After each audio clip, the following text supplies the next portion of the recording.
am Mark Rozelle. I serve as Dean of the Schar School of Policy and Government at George Mason University.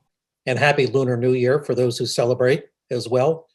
Thank you for attending the latest in a series of public events in this academic year by the Michael V. Hayden Center for Intelligence Policy and International Security. George Mason's President Greg Washington likes to say that these Hayden Center virtual events are the equivalent of George Mason's must-see TV. And judging by the substantial turnouts for these events, clearly many agree.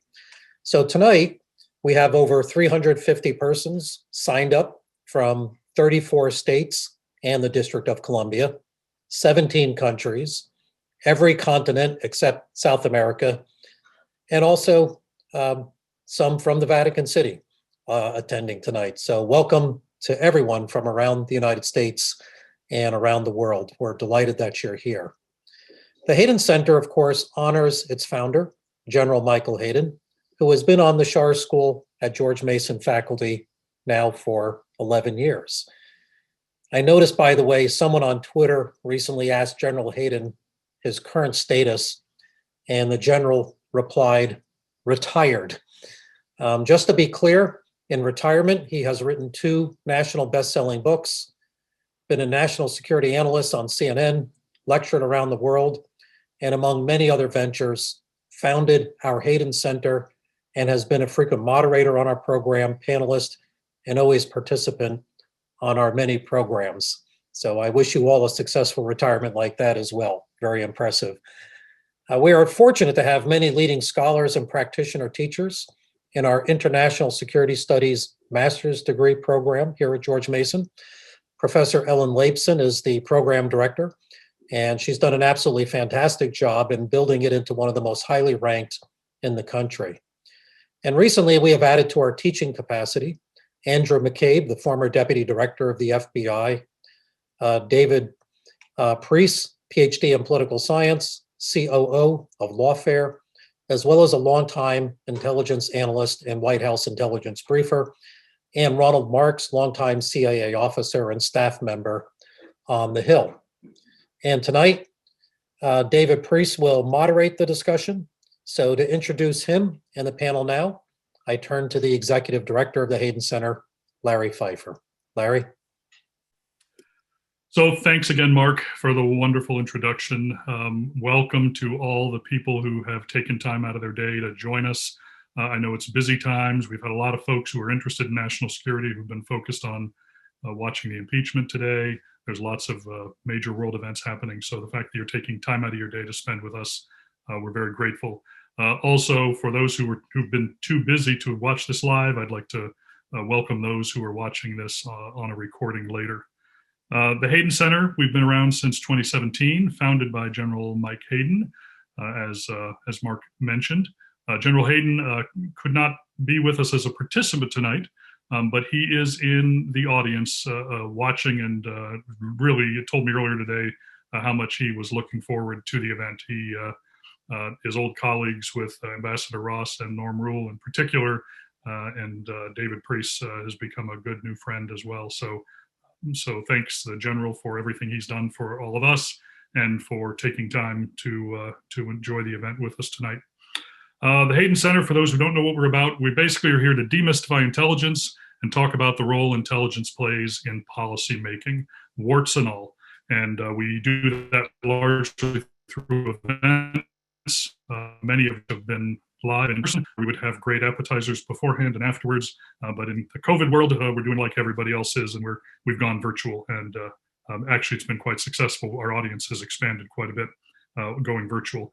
All of our events are available on our YouTube channel. Some of you may be watching live on our YouTube channel right now, so welcome those of you who are there. If you've not had a chance, go to Hayden Center on YouTube, and we have a multitude of great videos that I think you'll find useful and interesting that we've been doing for the last 3.5 years. We're on social media. We're on Twitter, Facebook, LinkedIn. If you haven't seen us there, please go check us out. Our website, we have a website, haydencenter.gmu.edu. And at that website, you can find a lot more information about the center. And if you've not yet done it, you can scroll to the bottom of the page and put your email address in and hit return, and you'll get on our mailing list and find out about all these events be amongst the first to find out. We're going to have a question and answer session at the end of the event from the audience. If you'd like to ask a question, please use the Q&A box, the little tool at the bottom bar.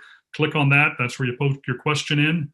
We're going to have somebody monitoring the questions. We won't be able to get to all your questions. We're going to get to as many as we can. Please keep your questions brief. Keep them on point. Try not to ask a question try not to ask a question that maybe we already answered 5 minutes before.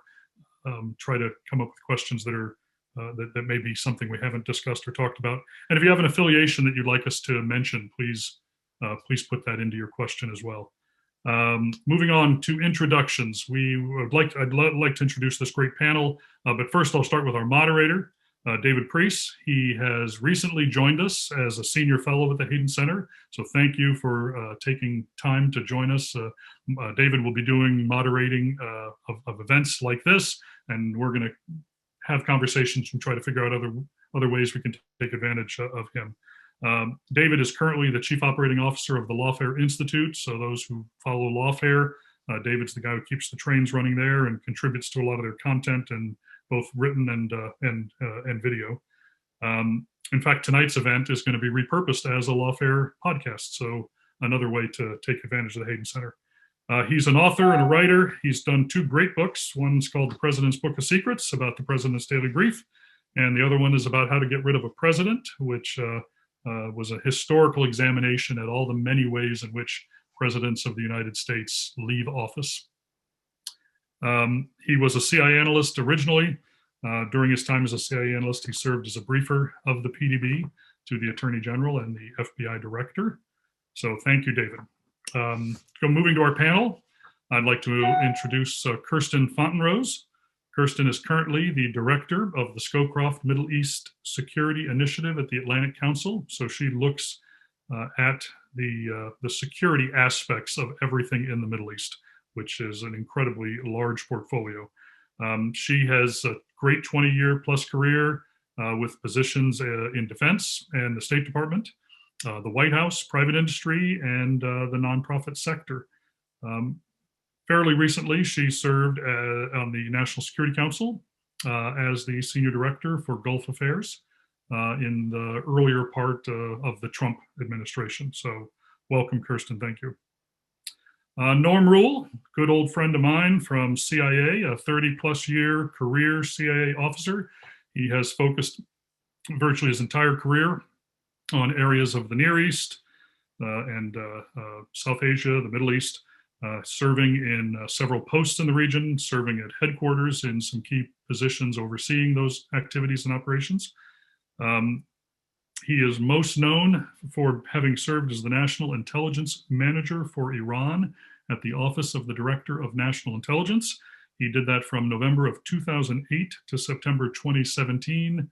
And what does a National Intelligence Manager for Iran do? They oversee all of the U.S. intelligence community's activities and analysis associated with Iran, but also serves a critical role as the front man for intelligence at the policy deliberations at the White House. So Norm was informing our Iranian policy for much of the last 2 decades.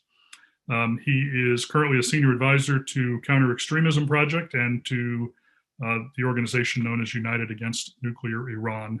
And he does a lot of private consulting, still very, very busy in the region. Last but not least, we are thrilled to have Ambassador Dennis Ross. You cannot mention the Middle East and the United States in this country without Dennis Ross's name tripping off your tongue. He is currently the William Davidson Distinguished Fellow and Counselor at the Washington Institute for Near East Policy. He served 2 years as a special assistant to President Obama and the NSC Senior Director for the Central Region, which included the Middle East, Persian Gulf, Afghanistan, Pakistan, South Asia. Very, very, very heady portfolio. Prior to that, he served part of a year as a special advisor to Secretary of State Hillary Clinton on the same portfolio. He's known for his achievements as the point man for Middle East peace issues with Bill Clinton. Many of the seminal peace agreements in that region between Israel and the Palestinians and particularly Israel and Jordan were facilitated and directly resulted from his diplomatic efforts. He led the policy planning staff for the George H.W. Bush presidency at the State Department. That covered the multitude of global issues that the Bush administration handled. He's a prolific writer on the subject in journals, newspapers, and books, appears on TV. His most recent book is Be Strong and of Good Courage, which examined a historical examination of Israel's most important leaders going back to Ben-Gurion. So thank you all for coming. I've talked long enough. I will turn it over to David and enjoy the conversation. Thanks. Thank you, Mark. Thank you, Larry, and a warm welcome to General Hayden and Janine, as well as everyone else out there literally around the world for this event. Let's start with you, Norm. You followed Iran more intensely and more closely than perhaps anyone other than the senior-most intelligence analysts for some 20 years. So let's pretend you're still the national intelligence manager for Iran, but in an unclassified setting. And you've gotten together with a few hundred of your closest policymaker friends, and we've asked you to provide a short, high-level overview of Iran to get us all on the same page to start this discussion.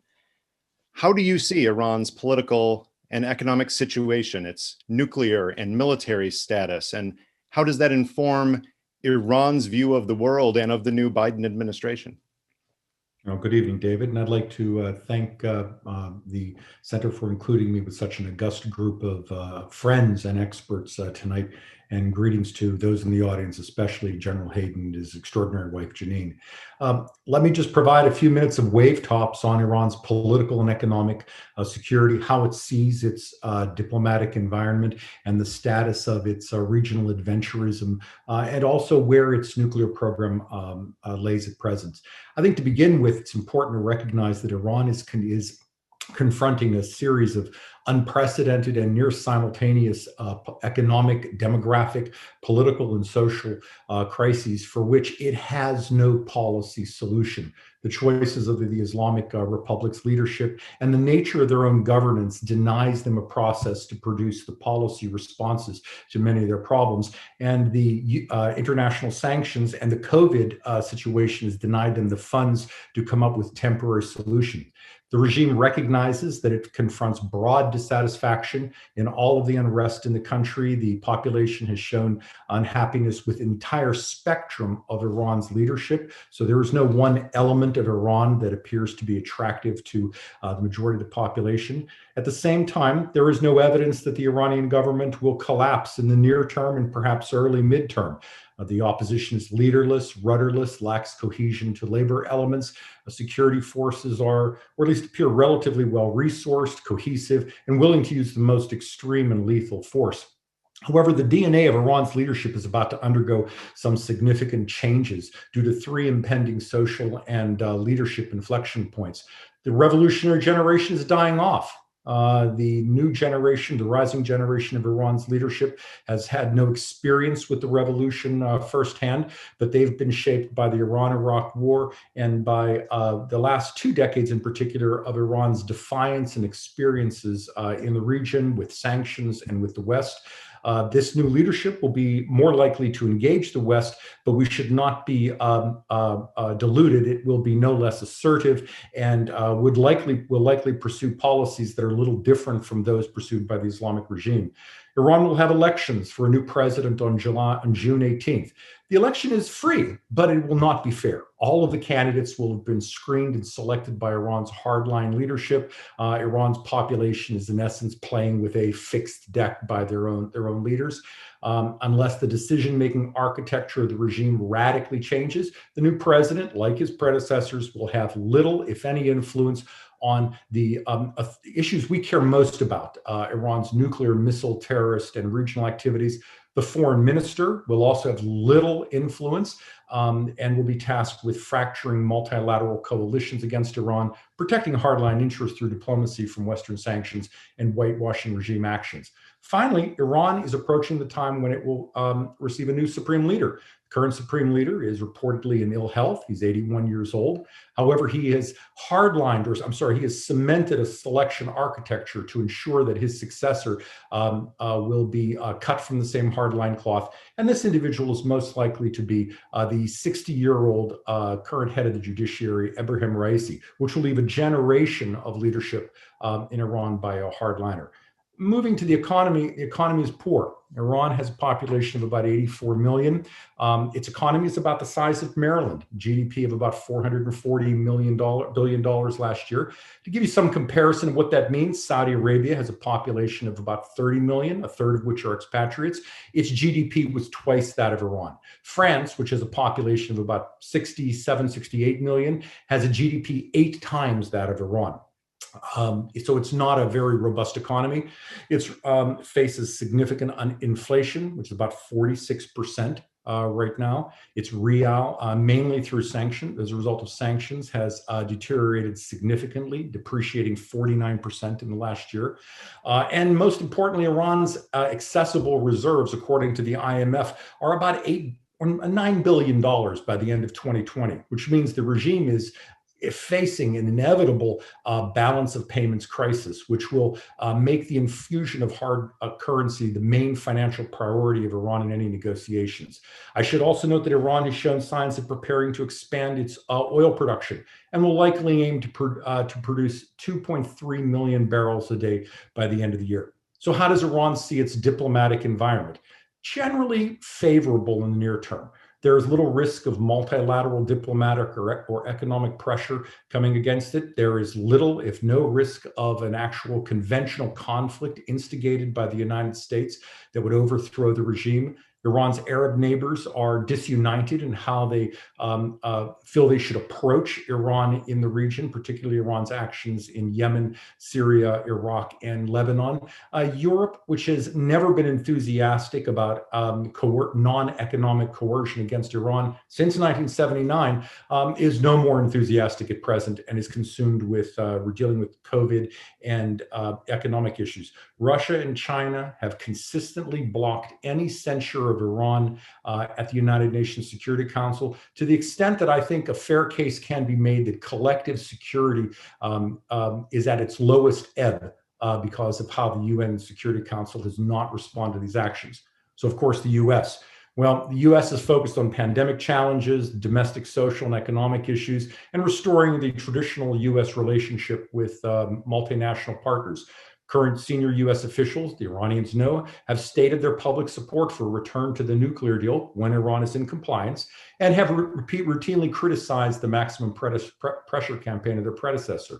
The Biden administration has also voiced its intention to strengthen the 2015 nuclear deal to follow on missile and regional discussions, but it's unclear what inducements it can offer to empower Iran to make meaningful concessions on either of these issues once the deal is restored. And this has unsettled regional partners who continue to see Iran as a country that routinely threatens their citizens on a daily basis through terrorism, missile shots, drone shots, and other attacks. So this leaves the question of how best Iran can negotiate in the near term so that it can obtain maximum advantage over the United States or leverage in negotiations.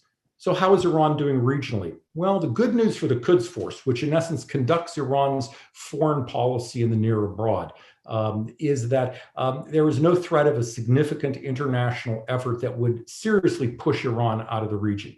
And indeed, Martin Griffith, the UN envoy for Yemen, recently made a trip to Tehran, I believe his first, to discuss Yemen. And that is a victory for Iran. Until the post-Arab Spring world, Iran's last significant venture into Yemen was probably 660 AD. And Yemen for Iran is a new world of possibilities. And this engagement shows a recognition by the UN that Iran is a player. There's bad news for the Quds Force. Maximum pressure, whatever your views are on this policy, had a serious impact on Iran's resources for its proxies. We're talking hundreds of millions of dollars did not reach Iran's proxies. And again, whatever your views are on maximum pressure, that weakened their ability to kill Americans and other people abroad. The Quds Force will look for a return to the nuclear deal to restore the flow of money, in part so that it can restore this financial aid to its proxies. Iran also has bad news that its proxies overseas have little attraction in governance. Iran can export thugs, it can export militias who maintain power through their weapons and violence, but Iran can't export any good governance any more than it can manage good governance on its own. Its foreign minister likely views the near term in a positive way. He's confident probably that he can use negotiations to prevent international coalitions from forming, but also to protect IRGC equities. The foreign minister's role is to ensure that the IRGC has time to build facts on the ground. Javad Zarif did this with some effectiveness when he was engaged on Syria. The GCC states are uncertain how their engagement with Iran will go, how it will play out. It's been suggested by the Biden administration that they have a regional engagement with Iran, but they have raised questions such as, does this mean engaging with the foreign ministry or engaging with the Quds force? And finally, on the issues of de-escalation, regional states ask reasonably, what are they supposed to stop doing in the face of Iran's attacks? Finally, just a few comments on Iran's nuclear program and the nuclear deal. There is no evidence that has been issued by anyone that Iran is undertaking a covert weaponization program, period. However, the nuclear cache that was seized in the audacious and extraordinary intelligence operation by Israel provided very strong evidence that Iran sought to at least maintain the possibility of a weaponization program in the future. And that should not be ignored. Iran could have destroyed that material. It chose not to. That cache was not just how to build a weapon, but how to avoid mistakes that would slow the construct of a weapon. In recent months, Iran has conducted a number of actions which are violations of its own commitments to the nuclear deal. All of these actions are reversible. The most recent one of the production of 3.6 grams of enriched of uranium metal based on natural uranium is significant. However, it is again reversible if Iran were to just allow the IAEA or another party to take that material out of country. However, Iran would retain the benefit of any experiences. Two final points. For Iran and to look at the nuclear deal in the United States, a fast return by the United States is not necessarily in Iran's interest.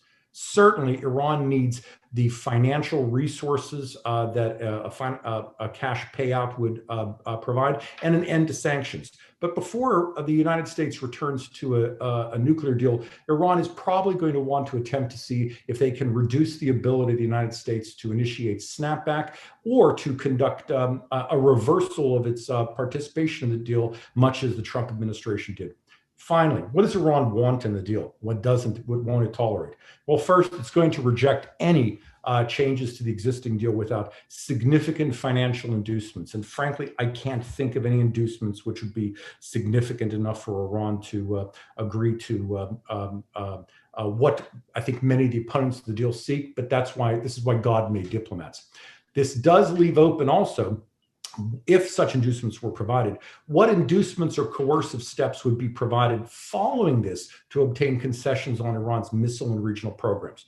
For the supreme leader and for Iran, they will seek a deal that allows it to achieve four things. First, the right to retain an industrial enrichment program. Second, to ensure that any facilities it created are not mothballed. It wants to show that it has been able to continue operating any facility that it's got online. Thirdly, according to their public statements, it will want to make sure that its research and development program continue. Iran is very proud of its science, very proud of its education system, and this pride has been transferred to its nuclear program. Finally, I think it's important to realize that Iran seeks the opportunity to be treated like a normal nuclear state at some time in the future. And that is an important foundational element of wherever they would go with the deal. Thank you. Thank you, Norm, for a comprehensive overview there that gives us a rich foundation to work on. In fact, it's easy to understand with that why policy questions, including Iran and the Gulf, are so hard. Let me turn to you, Kirsten. Let's jump right into that. How is it that the status of Iran and the balance of successes and failures of the so-called maximum pressure policy have influenced the maneuvering room for U.S. policy in the Gulf region? Yeah, thanks for that question, David. And I'm excited to be here with this group and to hear the questions and the comments from our illustrious audience. So since Norm and Dave set the stage for us being in this unclassified briefing setting, I'm going to go with that. And so it would be my job to follow up Norm's presentation with something about framing the regional scenario for decision makers to make those decisions and then providing recommendations for U.S. policy options. So let's do the framing David talked about, following on what Norm told us about what Iran is thinking and what they expect from the U.S. Here's what's made U.S. objectives vis-a-vis Iran and the Middle East more difficult and a little bit easier. We'll get into those as well over the past 4 years, starting with the difficulties. Number one, Iran has birthed additional proxies since 2015, the most recent of which we believe is the True Promise Brigades that claim responsibility for attacks in Riyadh the first week of January. Number two, the pace of cyber and disinformation activity has picked up by both our partners and our adversaries in the region, often against the interests of U.S. objectives. Iran is continually making cyber plans to disrupt government and private networks in the U.S. and allied nations, and Saudi Arabia and the UAE do not want to see a new JCPOA, and they release propaganda aimed at reducing support for a new deal. Number three, perceptions of U.S. disengagement from the region mean that our leverage is reduced, and adversaries like Russia especially exploit this unwillingness of the U.S. to enter into more kinetic showdowns in the Gulf, saying that the U.S. is no longer willing to prioritize Gulf security. Russia even floated a proposal competing with the Middle East Strategic Alliance that featured Russia as the security guarantor in the Gulf. China is eagerly proposing itself as a replacement vendor of key defense platforms as well. So what has made the pursuit of U.S. objectives harder as of the past few weeks? So we've talked about what the former administration did that may have made things a little tough and what the region responded that may have made it tough. Now, what are we facing just within the last few weeks that may make it tough? One, concerns in the Gulf and in Israel about a new JCPOA increase the likelihood that these partners of ours will plan unilateral or combined actions against Iran going forward that we may or may not be read in on, and that could potentially derail U.S. attempts at negotiations with Iran about new deals of any sort. And number two, we now have decreased leverage with the Houthis, and this dynamic is not only important in the context of Yemen, but it presents a model that all 50 plus of Iran's affiliated militias around the world are watching. Now let's turn to events in the past 4 years that open up room for progress on U.S. goals in the region. So the bright side. One, the Abraham Accords. These accords will make coalition building easier. It will leapfrog DoD's ability to pursue interoperability with partners in the region and to begin expanded military exercises. And Kirsten, can you dig down a little bit into those Abraham Accords and explain the relationships that you're talking about there? Sure. So the Abraham Accords, if you're not tracking those very closely, are a set of agreements between Israel and Arab Muslim countries predominantly that normalize relations. So when we talk about Arab-Israeli peace, we're always talking either about Israeli-Palestinian peace or about Israeli peace with the rest of the Arab world. And that's what the Abraham Accords have looked at. How do we create normalized relationships, economic, political, social, and people to people between Israel and its neighbors in the region beyond the Palestinian peace process question, which is entirely separate. It has been related, but requires an entirely separate solution set. The Abraham Accords look at the broader region. So it began with the UAE, it expanded to Bahrain, to Sudan, Morocco, and this administration has said they intend to fully encourage the expansion of countries that are involved in the Abraham Accords. So like I mentioned, it does do quite a few things that are in the US interests, not only in terms of security with things like making it easier for DoD to work on interoperability and military exercises. It also reduces the burden on the US to be the external provider of security, as these countries can do something to plus up one another's capabilities.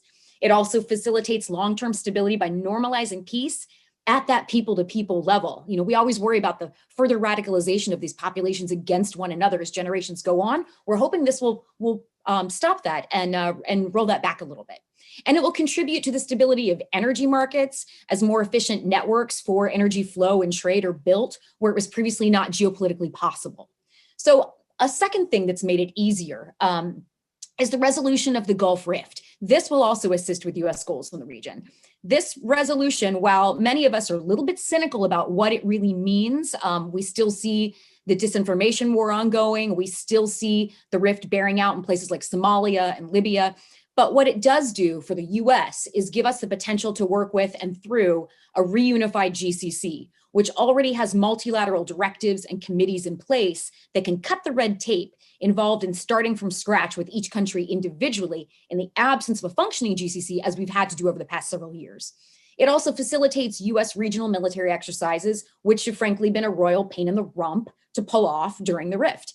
And it eases the flow of commerce by making the work of multinational corporations easier, which is good for the US economy and makes the Hill happy. So it's something that should ease the way for the administration.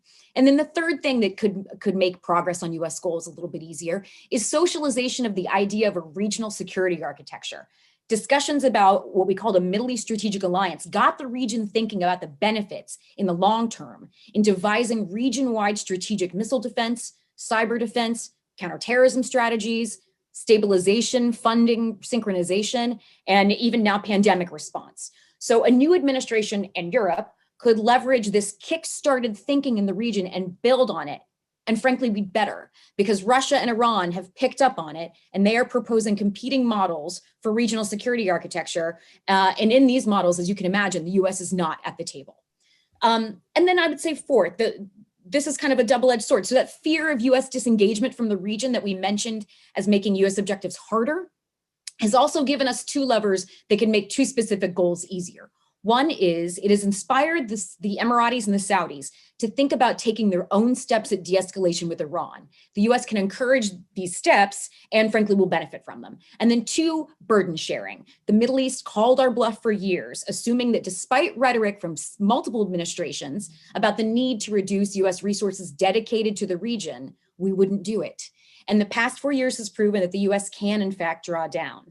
This kind of new understanding in the region, this little wake-up call, can be leveraged to seek more from our Middle East partners in the way of burden sharing, whether in terms of things like taking responsibility for resolving conflicts or for contributing financially or technically to stabilization of their neighbors. So where does that leave us with when you take the Iran information we now have from Norm and you take this regional framing? What are some of our policy options with regard to Iran? What can we do looking forward?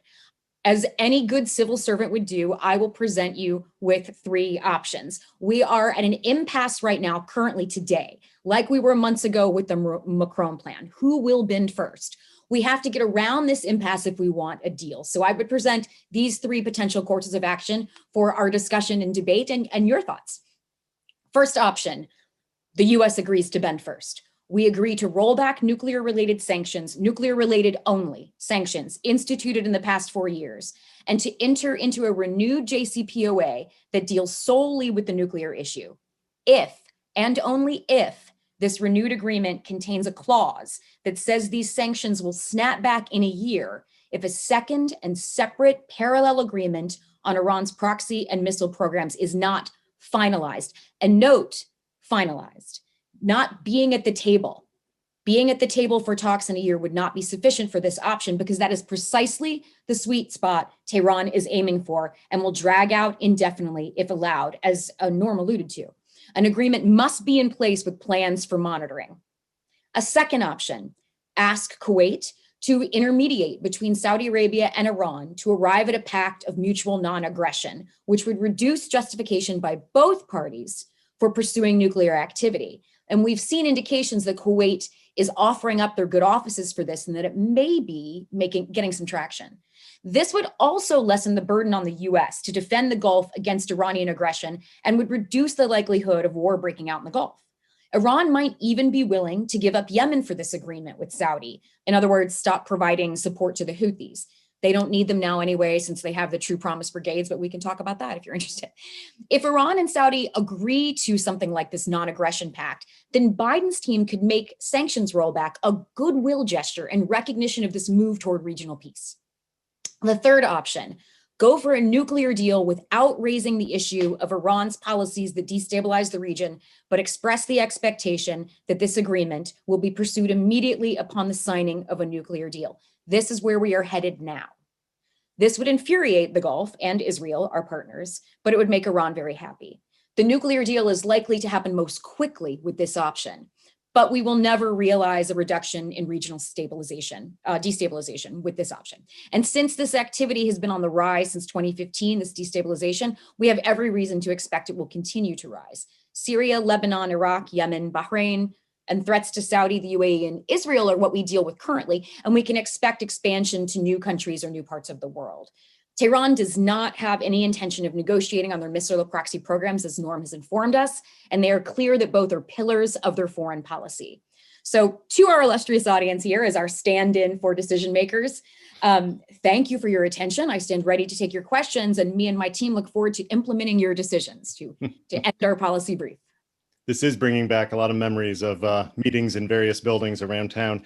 The Gulf region, of course, and the Arabian Peninsula that you have briefed on so well sits within the wider Middle East.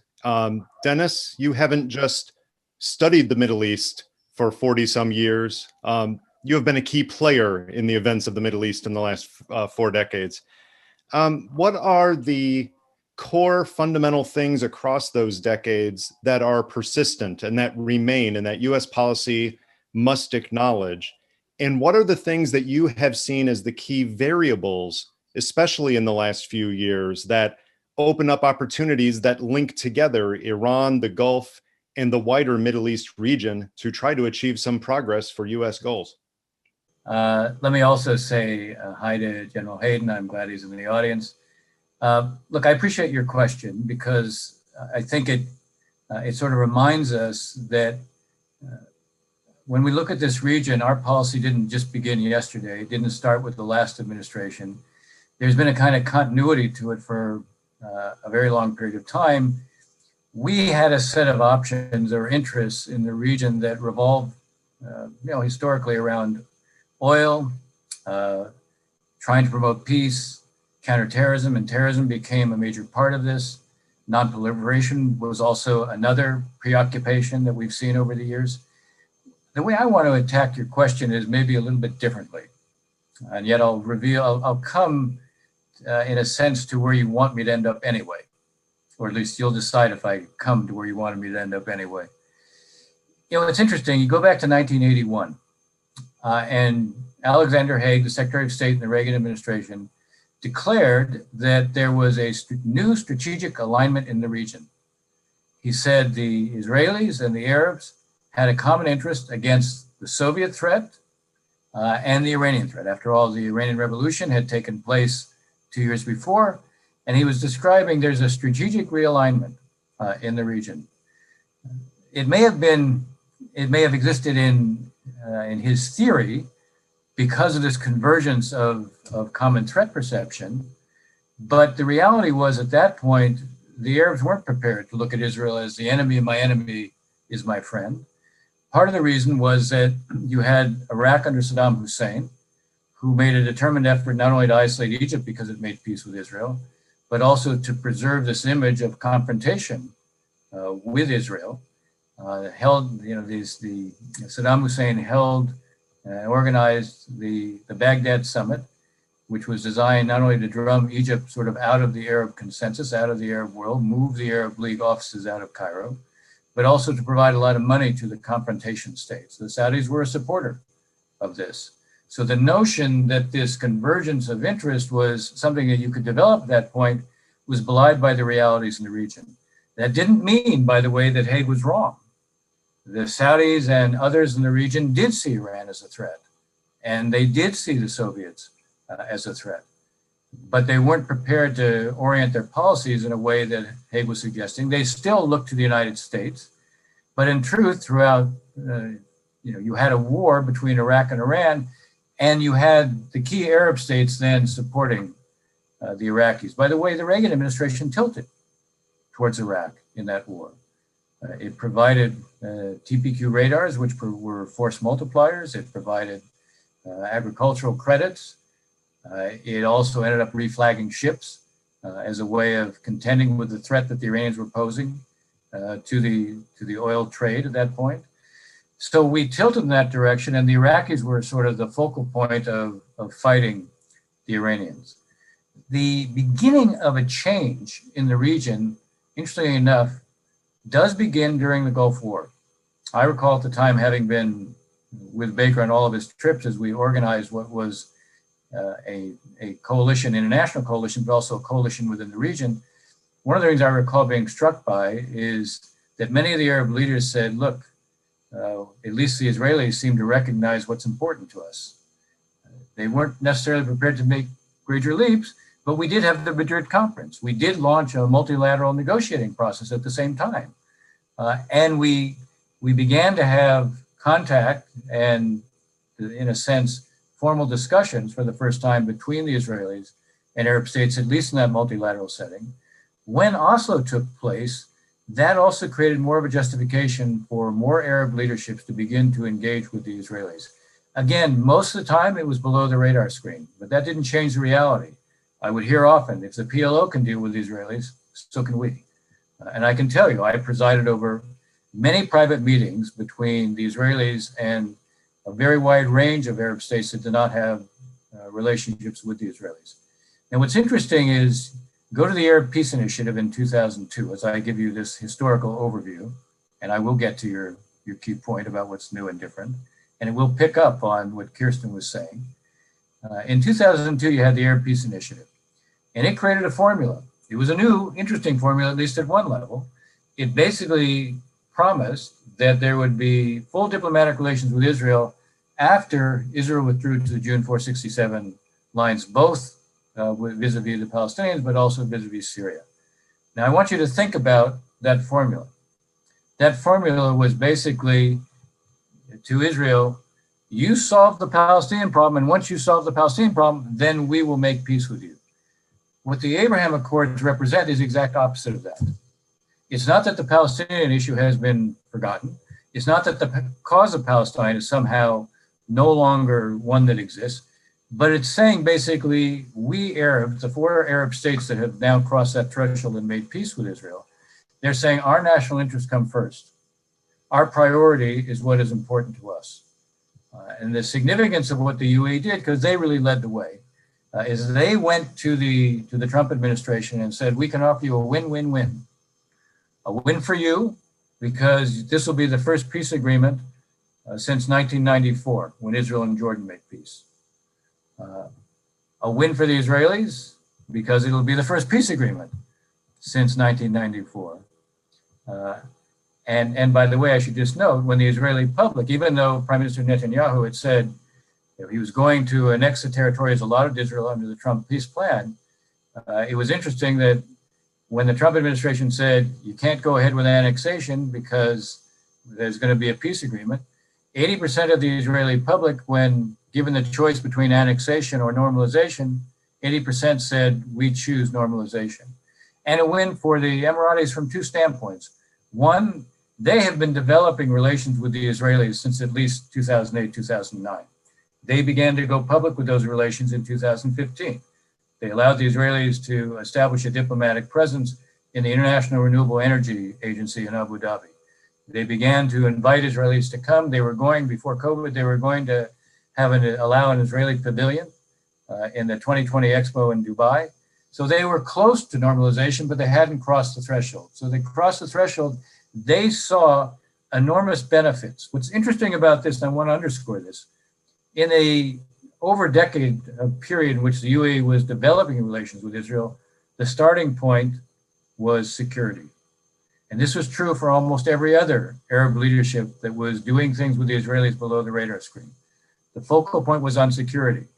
What Haig had said about converging threat perceptions was right, but you couldn't act on it given the, in a sense, the landscape of the region. But the landscape changed in the region. And increasingly, working with the Israelis, at least privately, became something that made much more sense in terms of meeting common security needs and recognizing what the Israelis could offer. But what we've also seen is, especially because of COVID, but even prior to that, an increasing recognition that what the Israelis offer in the economic areas, in the high-tech areas, in terms of digitalizing your economies, in cyber, go well beyond just the security dimension. When it comes to water security, when it comes to food security, what the Israelis offer meet needs of increasing numbers of Arab states. And when you look at the effects of climate change and drought in the region, these become much more acute problems. for many of the countries in the region that need to deal with it. So what we're seeing right now is a very different kind of landscape. Kirsten talked about this being a very important coalition. Any strategy for countering the Iranians has to start also with recognizing the more you push normalization, the more you're actually competing with the Iranians. I would just pick up and say, I would add to what Kirsten is saying, this is one element of a strategy for competing with the Iranians. This is, to answer your question, this is what's different in the region. And let me sort of, instead of getting into all the things we can do with the Iranians, since I assume that's going to be part of what we'll continue to talk about, I want to highlight something that tends to explain how much the region has changed, at least as it relates to the Palestinians. I said what the UAE did demonstrated unmistakably they hadn't forgotten the cause of Palestine, because after all, they said no annexation, but they were signaling unmistakably that their needs came first. Now, the reality here is that they didn't just signal that their needs came first, they signaled something else. They signaled that the traditional fear that the Palestinians could mobilize great passions against anybody who seemed to adopt a position that went against Palestinian interests and could destabilize or threaten any such leadership, that fear is gone. One of the other indicators of that is not just that you've had 3 other Arab states go ahead and follow on the normalization path. You look in August at what was a 3-part documentary that Bandar bin Sultan basically ran for 3 nights on Al Arabiya. And this was the history of the Israeli-Palestinian conflict with high production values, pointing out historically how the Palestinian leadership had consistently missed opportunities.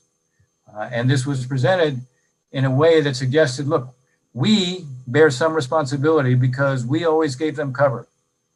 Now, again, think about what this is saying. Again, this is saying the kind of things that he was saying in public, I have to tell you, were the kind of things I was always hearing in private before, but no one would say in public. So the fact that there's a readiness to say this in public speaks volumes about the reality that the fear of the ability to manipulate the cause of Palestine against leaderships, that fear has clearly diminished. Mm-hmm. It isn't to say that the cause of Palestine has disappeared. It is to say that it doesn't carry the kind of weight that it once did. Let me ask you about the flip side of that, yes. Dennis, before we move on, because you mentioned that they still give at least lip service to the idea of no annexation, but are they in a sense losing their leverage to do so because of the normalization without any apparent consequence, such that Israel's calculation is, we'll put that in the bag and we'll keep doing what we want to do because they have just shown their cards. They have shown that their interests matter more than pressing us on the Palestinians.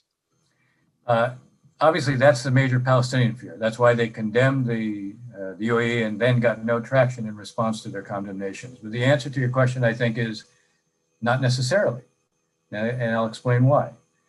In the case of what the UAE did, they did create a relationship between their readiness to normalize with the Israelis not taking a step towards the Palestinians. Now, other Arab states, like the Saudis, can follow the path. And when I say the path, what I mean by that is the Saudis are not going to move towards normalization in one leap. They'll do it in phases, just like the UAE did. Now, each step or phase that they take can be, in a sense, something in which they convey to the Israelis. Now, it could be, I would like to see the U.S. play this kind of brokering role, because I think it's a natural for us. And the truth is, when the UAE made this move, they didn't go to the Israelis. They came to the Trump administration and said, win, win, win. Same thing I can imagine with the Saudis, saying, look, we're prepared to take the following kind of step, but here's what we'd like to see the Israelis do towards the Palestinians. Now, that can be a positive move towards the Palestinians, not a negative one. And the fact, as I said, that 80% of the Israeli public supported normalization over annexation, what if the Saudi position, I could give you a whole series of examples, but let me just give you one. What if the Saudis said, we're ready to open a trade office? Well, what we want in return for that is no building outside of the settlement blocks. The concept of settlement blocks and swaps is something I helped to create back in the year 2000. And the whole concept was basically Israel absorbs maybe 5 or 6% of the West Bank closest to the Green Line, and then there's a territorial compensation for that. So if you're building within the settlement block areas, that's consistent with a two-state outcome. Right. If you're building outside the block areas, that's not.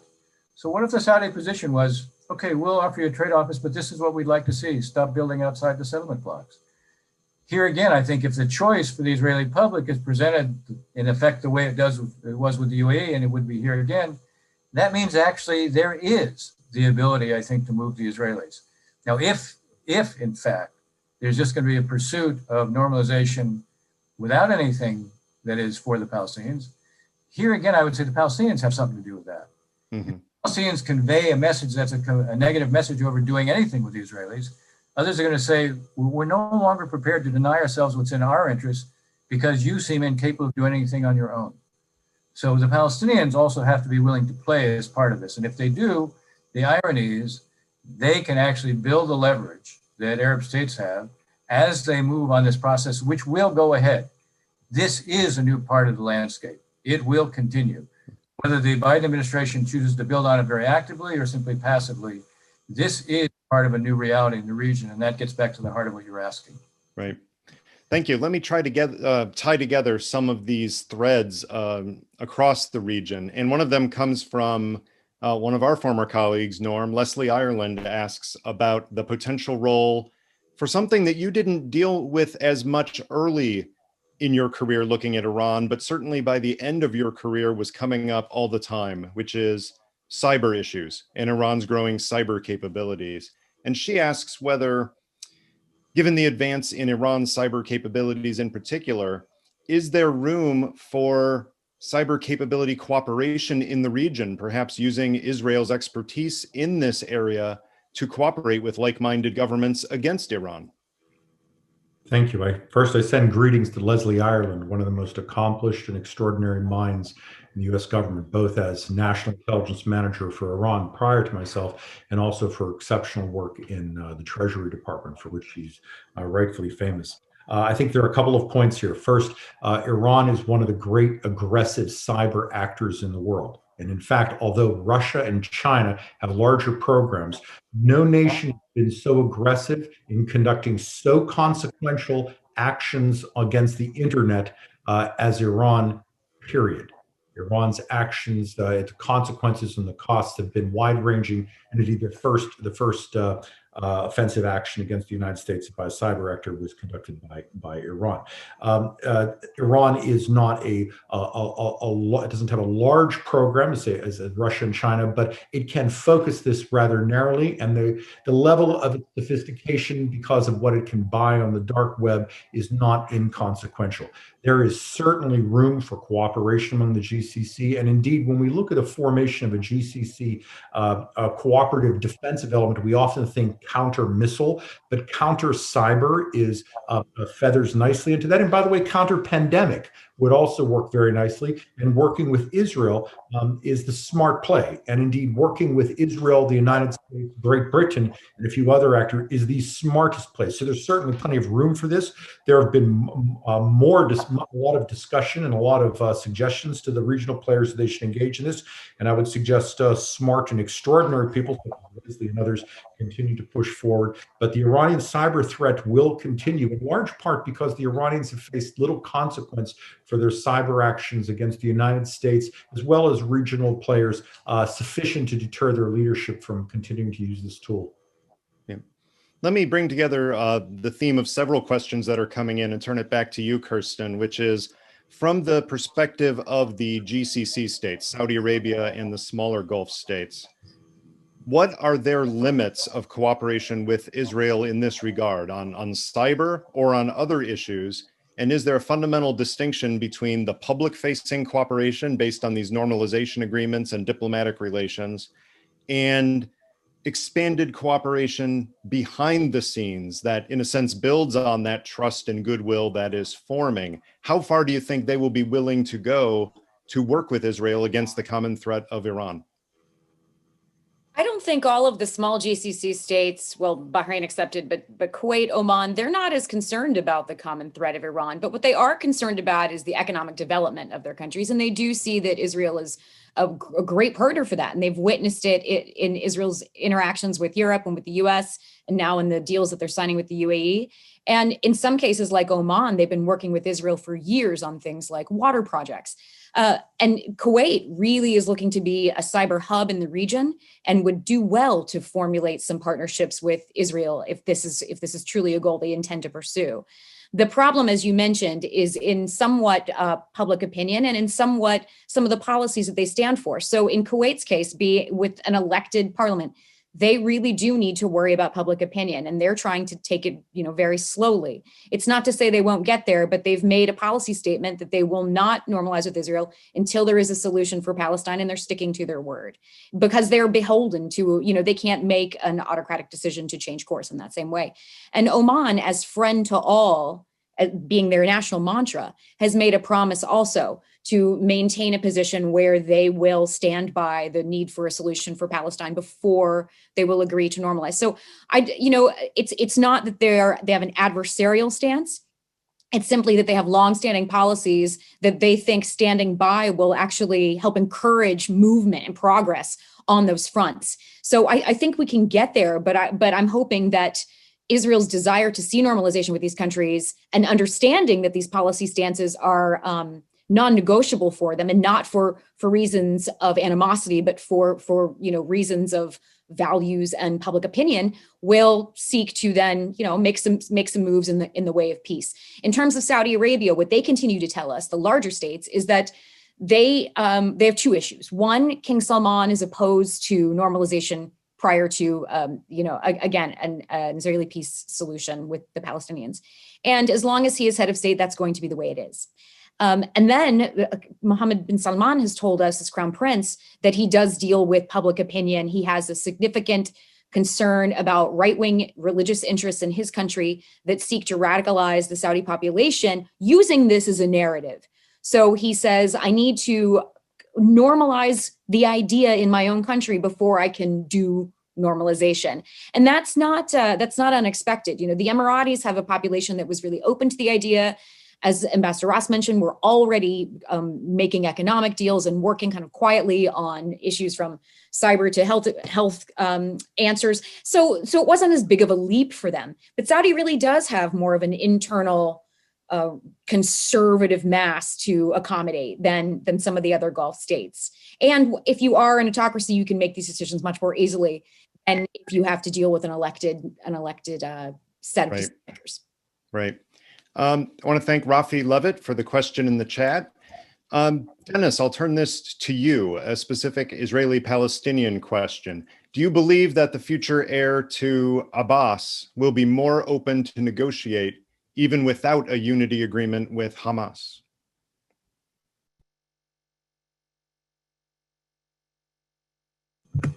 Yes. I'm very quick on the uptake, as you can see. I unmute right away. Look, I think the thing to understand is the following. In any succession period, what you see is a competition to see who can be more pure, not who can be more accommodating. So at least in the near term, one has to recognize that you're probably not going to have a successor leader or leaders, because I think we're likely to see a collective leadership in the aftermath of Abu Mazen. Although, while he's 85, he likes to tell people that his father lived to 103. So, he may or may not be with us for a lot longer. Yeah. But I think we have to understand, no one is going to get ahead in the Palestinian context by looking like they want to be more accommodating or more moderate towards the Israelis.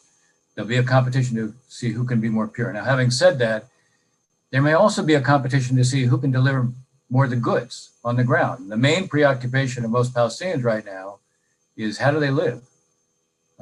And the desire to improve the quality of their life is a pretty prominent desire right now. And so if you have a competition where there are those who are saying, all right, look, what can we do to deliver more on the ground? What can we do to show that we're dealing with the perception of corruption? That could, in the end, still move us in a more favorable direction. There's a lot of things that can be done in parallel. Just because you may not be able to do things directly between the Israelis and the Palestinians, you might be able to broker parallel steps that begins to improve things. What I was saying earlier, however, precedes that. I still believe that what you can do is you can take with the Saudis. Kirsten is right. There are inhibitions on the Saudi side. Most of the inhibitions, though, relate to what they do in public. They don't relate a whole lot to what is done in private. And I'm not, when I say this, even before the Abraham Accords, there were 500 Israeli companies that were operating in the Gulf. They weren't all operating in the UAE. So the reality of this subterranean cooperation was already there. And the question is, how do you push that? How do you take advantage of it?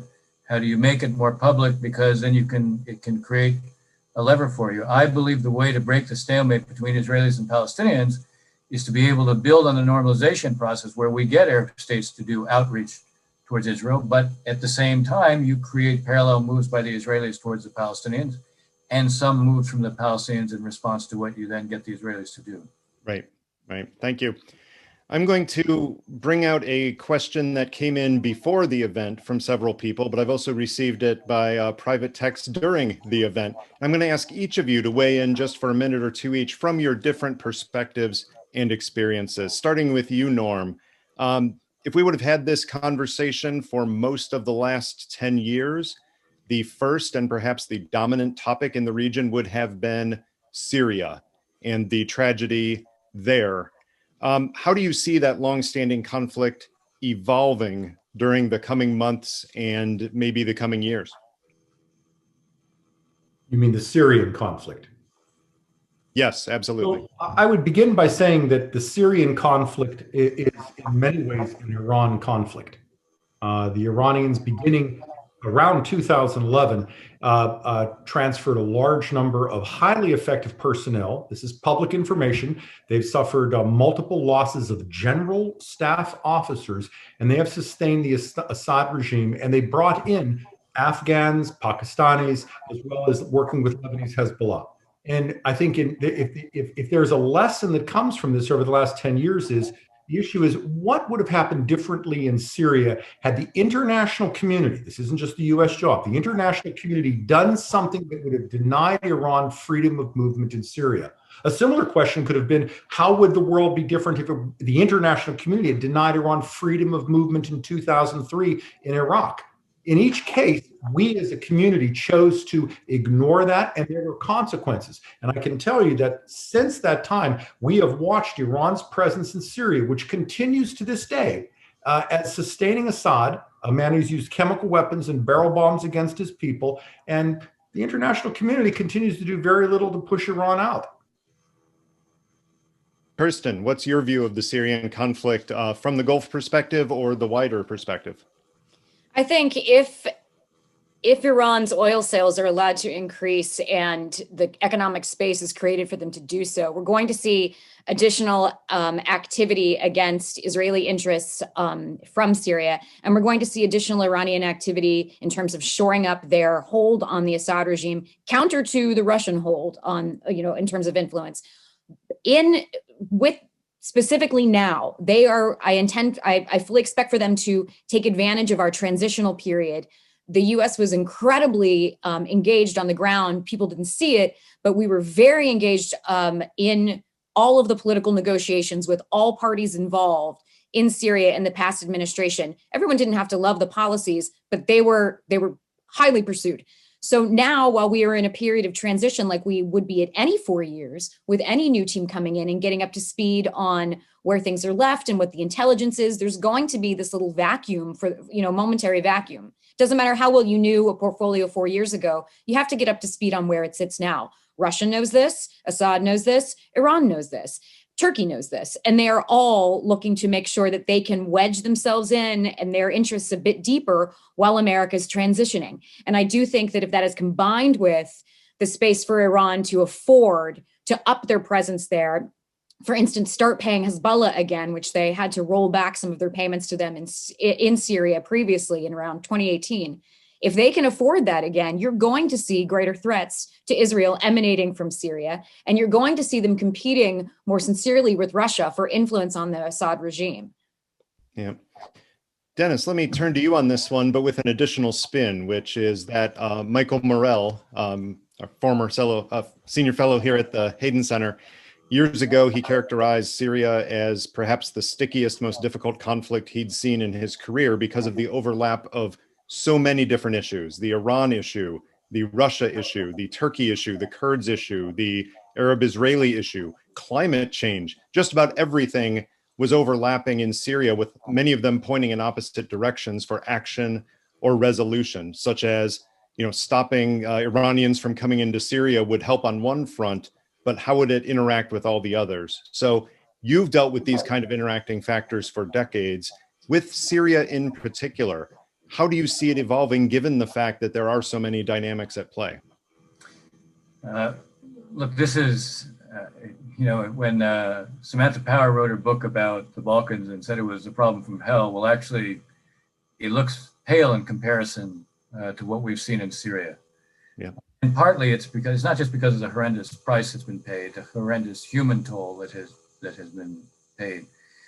It's that you have all these different conflicting actors. One thing that we've seen, when the U.S. doesn't play an active role and there's a vacuum, others are going to go in and are going to fill that vacuum. And we've seen that in Syria. Now, it's not so easy for us to undo it.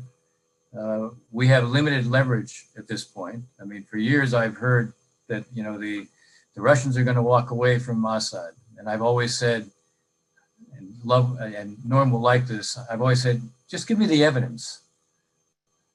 Don't tell me about what you think, just give me the evidence. I don't see any evidence they're going to do that.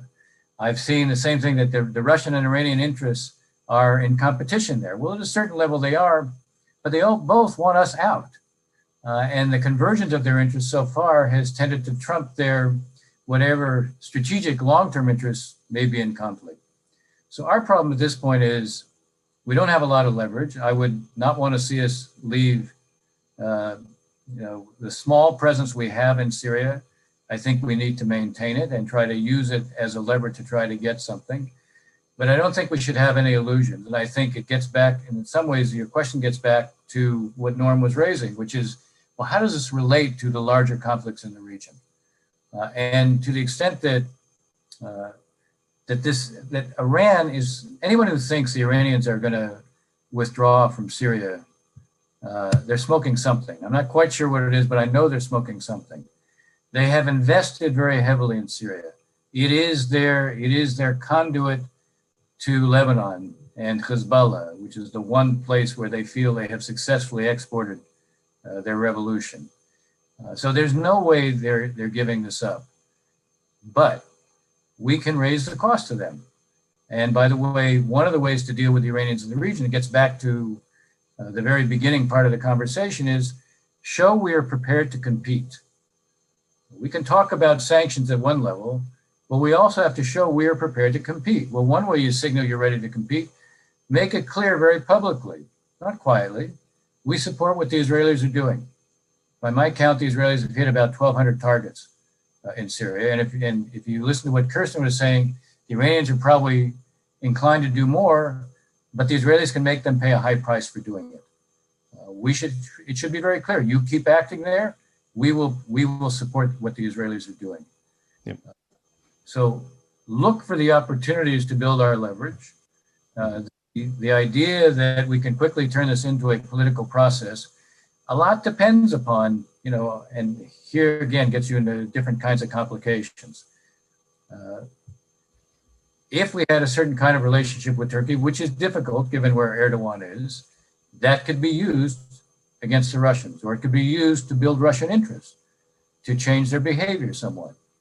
We have to be thinking, what are the possible points of leverage we have and how can we build on those? I wouldn't exaggerate how much we have in Syria, but I would say keep the small presence that we have, back what the Israelis are doing, talk to the Russians and see what they're thinking and also how you might affect their thinking. The one risk that I would say, the more the Iranians keep pushing the precision-guided project, the more the Israelis are going to do. The one thing the Russians don't want is to be caught in the middle of a war. So to the extent to which that's a fear that you can't conjure up, they have to see that it's real, but we can take advantage of it. Yeah. So each of these points, it gives us possible leverage. That's how you think about how you take advantage of possible diplomatic openings. Sure. Let me turn in a slightly different direction, Norm. And Here's a question from Rich Kauslerich, if I pronounce that right. The question is, what about Iranian and Israeli competition for influence with Azerbaijan and in the South Caucasus overall? An overlooked issue, certainly, but one that clearly is important to Iran, given its huge Azeri population. So Norm, tackle that one first and talk about the Iranian and Israeli competition in the region, particularly as it relates to looking north to Azerbaijan. Good question. Each has important interest in Azerbaijan, but each has different limitations. For Israel, it's distance. It's not the most natural of relationships. It's not something that I think Baku would like to tout. For Baku and Iran, although the supreme leader has a Azeri background, as do many Iranians, the Azeri government views Iran as a threat. Iran has attempted to repeatedly proselytize among the Azeri population, and Iran's leadership has periodically insulted Azeri nationals, even within Iran itself. So I think there's going to be an effort by each to gain influence, but there are natural limitations as to how far each can go. I think for Israel, the geography of Azerbaijan offers some important opportunities vis-a-vis Iran. And for Iran, being able to work in the Azeri environment offers it some interesting opportunities to engage Russia and to work with, to support its partner in Armenia. I'm going to turn in a slightly different direction now because I just love the question. It's from Ryan Lee. The question for you, Kirsten, and Dennis, I'll turn this one to you also. How fulfilling has your career been? What is the most rewarding aspect of government service? And what's the most challenging aspect of working in diplomacy or around it? Kirsten, you first, and then Dennis would love your take. How fulfilling. Well, I mean, I'm just going to speak truth here. I'm a woman of a certain age without a family by choice because I've chosen to focus so much on my career. And I don't think you make those choices if you don't love it. It's incredibly frustrating and exhausting often, but it's certainly fulfilling for sure. And I think the best part of government service is feeling like what you do matters. Feeling like when you wake up in the morning and you're working on a particular issue, that it actually has an impact that's not just short-term, but long-term, and that you're doing something for the good of the American people, truly. You know, you all elect them and we serve them when we're civil servants. So we really do feel like we're serving our fellow Americans, which sounds cheesy, but it's absolutely true. And I think you could ask any. And then I think the toughest part is that you're not paid very well for the kinds of hours you put in and the kinds of frustrations you endure. But I don't think any of us would trade it for a million years. I mean, we're all super nerds about this, which I imagine most of the students on this event are as well. If you're listening to us and you venture to undertake government work, you're going to love it, but you're not going to get rich doing it. Dennis, reflections on a career. Yeah. Look, I'll echo something that Kirsten said. You will never do anything in life that gives you the same sense of fulfillment and a sense of purpose, because you are working to try to promote policies that serve America's national interest. You are dealing with trying to solve problems, or in a lot of my experience, trying to resolve conflicts. I start off actually as an arms control negotiator. And I was once asked, why is it that you got so attracted to the Middle East? And I'd always had an interest in it, but I used to say, when I was doing arms control, I was dealing with theory. I wasn't dealing with people. The whole logic of what is START, New START, the logic of it is that the interrelationship of certain forces either makes conflict more or less likely. But that's a theory. It's an abstraction. When I would deal with throwaway, I was doing multiple warheads on missiles. This was a theory of what made conflict potentially more likely. When I started dealing with the Arab-Israeli and Israeli-Palestinian issue, and I would spend time with the negotiators, I would meet their families. There wasn't one who hadn't paid a price, suffered a loss. So the human dimension of this is what was both moving, poignant, but also motivating. And as I said, and it echoes what Kirsten said, you're doing something that you believe really matters. And that's a tremendous feeling to have. It's not something that you can always, when you leave government, it's hard to recreate the equivalent of that. Yeah. As for the frustration part, well, the fact is that you're never a free agent. You're operating within a universe where there are constraints, and when you're convinced that you're on the right track, but there's all sorts of countervailing positions within an administration that think differently, that can be frustrating. But again, you're all working for the same purpose. And I just want to conclude with this thought. Mm-hmm. As a political appointee for 2 Republicans and 2 Democrats, it makes me an extinct species. But what it reflected in my mind, and I've often said this, I never served in an administration where I didn't feel the people I worked with, even those with whom I might have disagreements, I never felt that they were doing anything except what they thought was in the best interest of the country. I do think people go into public service for the right reasons. And I think the notion of public service is something that's worth elevating because there's a certain nobility to it. Thank you. We're going to do a lightning round now because we only have a few minutes left and we have many questions. We will not get to all of them. Norm, let me hit you with one from Carter Rainey, a Schar School student at George Mason. The question is the restoration of U.S. Iran diplomatic relations possible if everything goes right and people follow your advice for how to get through these obstacles? Is it possible to even imagine diplomatic relations between the U.S. and Iran within the next, say, 4 years? Certainly.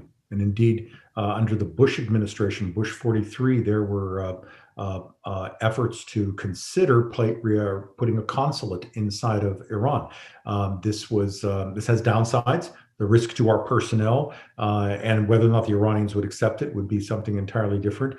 But diplomatic contact with the Iranians is something that is entirely possible. One tiny footnote: we have routine discussions with the Iranians in a variety of places around the world and have since 1979. It's not a hard country to talk to, but having a presence in Iran would be magnificent for both countries.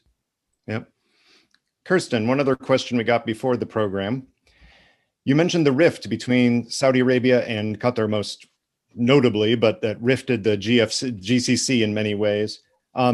With the healing of the rift, do you see Qatar starting to exert itself more regionally in the way that the United Arab Emirates has in recent years? I don't think Qatar even needs to be honest. I think part of what drove the rift was this concern by Saudi Arabia and the UAE that Qatar might be getting a little big for its britches because they were becoming such an important strategic partner of the U.S., housing Al Udeid base, for instance. Qatar has fared very well economically during the rift. They've maintained most of their diplomatic relationships.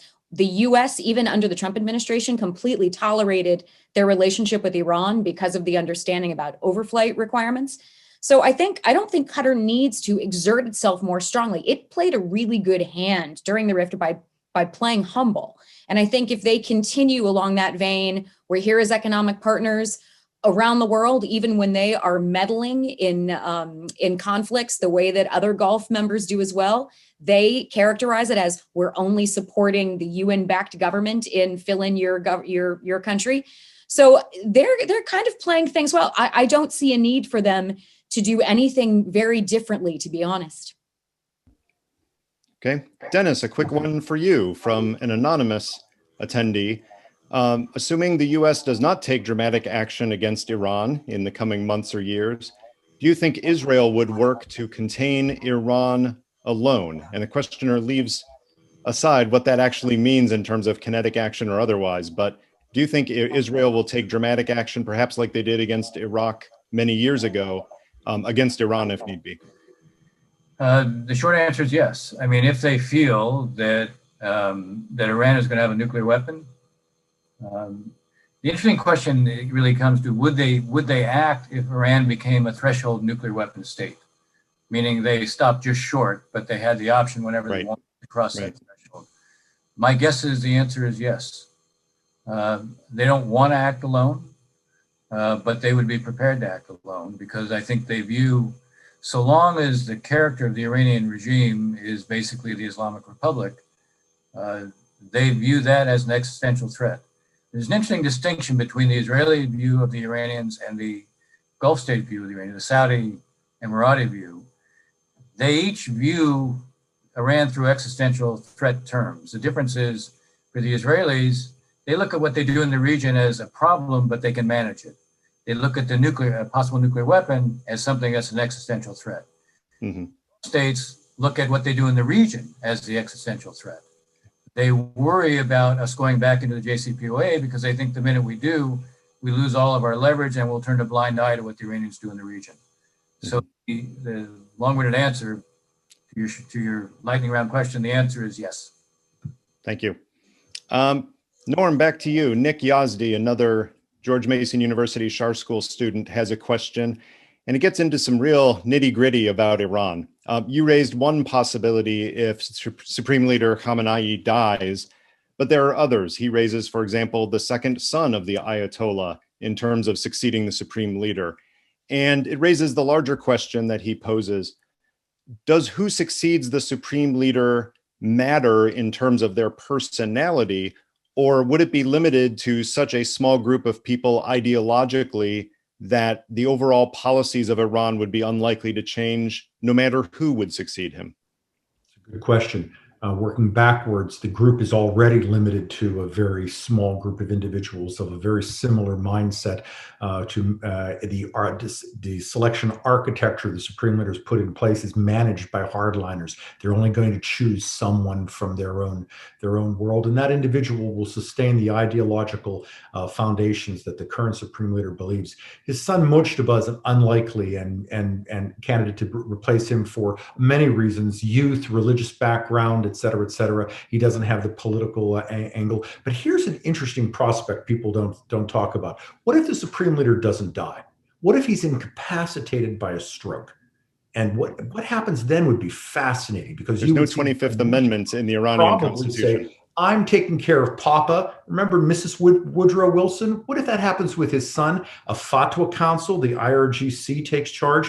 So it's interesting that it's fairly easy to think who will replace the Supreme Leader, but who would manage Iran in case of his incapacitation, I think would be a fascinating, extraordinary dynamic. Norm, you're making it sound like the ideal situation for the IRGC would actually be a weakened at Bernie scenario, where even if he did pass away, they made it look like he was incapacitated. Indeed. Right on, right on. Well, the final question we have time for before we have to end this is going to be the lightning round again, just for all three of you. There's always a wild card. Dennis, you've seen about 47 of them during your career, but just when you seem to have a program or a plan going, something pops up. It could be the Arab Spring. It could be civil war. It could be an invasion. It could be the Yemeni situation. What is one thing that you would warn policymakers today to keep an eye out for so they're not surprised, either an exogenous shock or something else that's on your mind? Kirsten, start us off. I'm going to say, and I don't think this is going to surprise you, but I'm going to say the resurgence of Sunni extremist groups, because we've seen that they are resurgent. We saw one of ISIS's largest attacks in a decade on Inauguration Day. And I think because of the concern about domestic extremism and a shift in U.S. attention to our own issues of domestic radicalization, right, we're going to see a reduction in attention paid to that. Okay. And I think that's going to be to our detriment. So I would say, hey, you guys, keep an eye on this. Don't pull back from CT ops. Keep the pressure on. Fair enough. Dennis, what's one surprise that we shouldn't be surprised about? This is a kind of perennial concern, but it's sort of lost much attention. Jordan is a state that is an absolutely crucial state. It's a buffer for the Gulf states. It has Israel's longest border. 1/3 of its population right now are refugees from outside. I would say, we need to pay close attention to ensure that no real destabilizing potential emerges there. Okay. Finally, Norm, what's the one thing that you will appear like Nostradamus by telling us now could happen? You mean aside from the Supreme Leader's stroke? So my main worry is a catastrophic success by Iran. Imagine one of their missiles gets through, and they fired hundreds from Yemen. What if it hit the American embassy? What if it hit King Salman's palace? What if it actually hit a civilian aircraft at Riyadh airport with 300 passengers from around the world? What if one of their mines in the Red Sea strikes a vessel that's equally significant? At that point, all diplomatic cards are thrown into the air, and there'll have to be a serious response to Iran by either ourselves, the Saudis, or others. Fair point. Larry Pfeiffer, back to you as director of the Hayden Center. Wow. So I get to be the unpopular guy who ends this incredibly rich conversation. You three and David as moderator, I know you could have gone on for another hour, just enlightening us about everything going on in that region. So thank you very much. David, thank you for your first official stint as a senior fellow moderating. It was quite a wide array of topics to discuss, and you handled it masterfully. Norm, always a pleasure to work with you. I'm going to give you the award for the first Hayden Center mention of Weekend at Bernie's. Thank you very much. Kirsten, thank you very much. You brought some really interesting insights into the conversation. And Ambassador Dennis Ross, honor that we have had you join us here today. Thank you very much. Got a lot of great compliments from people while the event was going on as to how rich and important this conversation was. So I will now ask Mark Roselle, if you're out there, to pop back in and offer some closing remarks. Thank you. Great. Thank you, Larry. And I was here the whole time, just took my face off the screen, but absolutely enjoyed all of the conversation. So like with all the Hayden Center events, high-level discussions, great turnout, wonderful questions, many more questions than we can possibly get to. So thank you to all in the audience for your participation.